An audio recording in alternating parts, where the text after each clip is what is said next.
میرے امام عالی مقام نو خطوط ہونا شروع ہو گئے نے، حسین یا بیعت کر لو یا جنگ واسطے تیار ہو جاؤ۔ میرے امام عالی مقام نے جس ویلے گورنر ہاؤس سے داخل ہوئے نے، ولید بن عقبہ نے یزید دا خط پڑھ کے سنایا ہے، آکھیا پیارے حسین یزید دی طرفوں پیغام آیا ہے، بیعت کرنا پوے گی۔ میرے امام عالی مقام نے فرمایا ولید بن عقبہ تو نہیں جان یزید زانی ہے، تو نہیں جاندا یزید شراب نو جائز سمجھدا ہے، تو نہیں جاندا یزید مان الزنا نو جائز سمجھدا ہے، تینوں نہیں پتا یزید نماز دا پابند نہیں، جبکہ جڑا حاکم ہوندا ہے اونوں تے دین دی پابندی کرنی چاہیے۔ میرے امام عالی مقام نے فرمایا ولید بن عقبہ یاد رکھی میں حسین ہاں، میں امام الانبیاء دا نواسا ہاں، میریاں رگاں وچ علی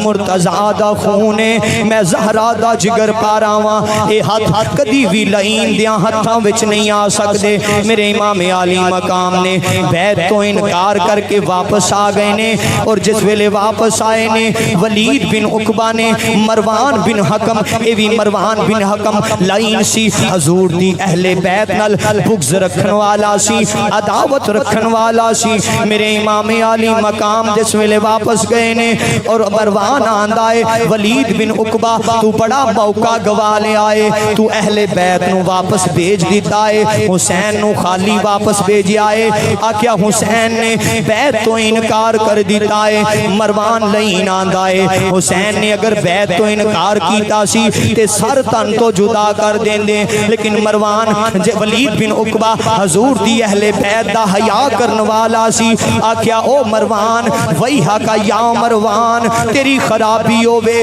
تو میں نو حضور دی اہل بیت نال دشمنی دایانا ہے پیا، میں کدی بھی ایک گورنری تے چھوڑ سکنا وا، لیکن حضور دی اہل بیت دے خون نال اپنے ہتھاں نو نہیں رنگ سکدا۔ اور جس ویلے اینی گل ہوئی ہے مروان نے جا کے یزید نو پیغام دیتا ہے، آکھیا حسین نے بیعت قبول نہیں کیتی، آکھیا قتل و غارت شروع کر دیتی جاوے، جڑا حسین نو مندا ہے او دا سر تن تو جدا کر دیتا جاوے۔ تفاسیر چوندا ہے، تاریخ دیاں کتاباں چوندا ہے، میرے امام نو 25,000 خطوط بھیجے گئے نے، حسین کلا دو نے یا جنگ کر لو یا بیعت کر لو۔ میرے امام عالی مقام نے فرمایا میریاں رگاں وچ امام الانبیاء دا خون ہے، میں کدی بھی یزید پلید دے ہاتھے بیعت نہیں کراں گا۔